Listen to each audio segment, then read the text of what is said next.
Hello everyone. This is Suzanne Knabe-Nicole from Police Science Doctor, and I'm here to deliver your weekly dose of police science snippets, which are little bits of information from the research community, new scientific findings in the fields of criminology, forensic psychology, investigative psychology, law enforcement, military, intelligence, and related disciplines that I think may be of relevance to you. I know you, the practitioner, don't have time to go through all these research journals. You probably don't have access to most of them. So what I'm trying to do with Police Science Doctor is bring that knowledge to you because that's where it belongs. Okay, so the first police science snippet for this week is about adolescent boys' views and about certain things that I'll get into and the later perpetration of intimate partner violence or domestic abuse.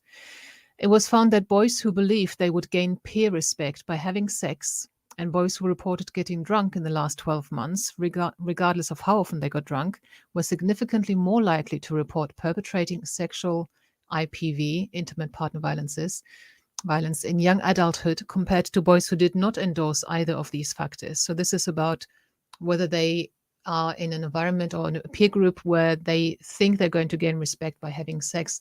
That is actually a risk factor for forcing sexual contact onto someone in later years. The second snippet for this week is about forensic interviewing of children. Very, very important topic. And it's about the imprecision in child witness accounts. In child sexual abuse cases, it was found that both attorneys and children used imprecise language about body mechanics, which led to miscommunication. And imprecise attorney questions often elicited under-informative answers from children, including misinterpretations of the level of detail requested. Now, this is really important. If you get under-informative answers from children in court and you get much less detail than you asked for, well, what is the jury going to think? The jury are going to possibly take this account much less seriously. And that is because of how the attorney asks questions.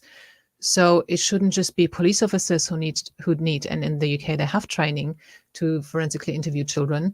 It should also be anyone who asks the children questions in court and in any other kind of setting. And the third snippet for this week is about the disclosure of intimate partner violence or domestic abuse to healthcare professionals. It was found that women seeking medical care for injuries received as a result of intimate partner violence. So they're compared two groups of women. Women who came into the hospital or into some healthcare setting, basically they had injuries they sustained from their partner. One group chose to disclose, and so the people who chose to disclose that were put into one group, the others didn't disclose it. They found out that those who did not disclose it were more likely to be pregnant, legally defined as helpless and dependent on others to some extent than those who did disclose. Okay, so the factors that they are pregnant, helpless, dependent make it less likely that they're going to disclose these, what's actually caused the injuries.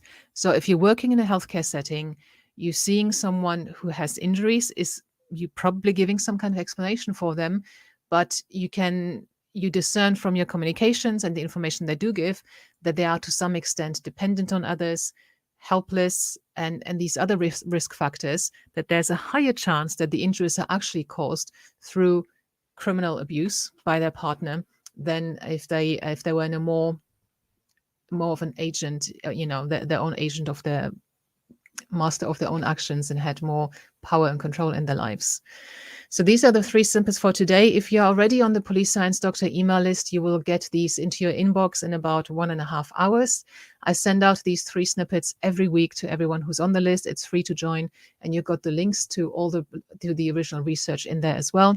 And you get access to all the previous 82 weeks of police science snippets, and you can download, for each week, you can download the PDF with the 3 science snippets. You've got a nice little library there. I hope that you found this useful, and I'll see you again next week, and all the best. Thank you for watching. I hope you found this content useful. You can get access to each episode's transcript with key learning points, timestamps, and references if you get yourself onto my mailing list. Just go to the main website on policesciencedoctor.com, and on the bottom of each page you will find a sign-up form for notifications of new content. Just enter your first name, your preferred email address, and the type of organization you work for. You will not get any spam. This is just for me to let you know about new content and for you to get access to all the transcripts.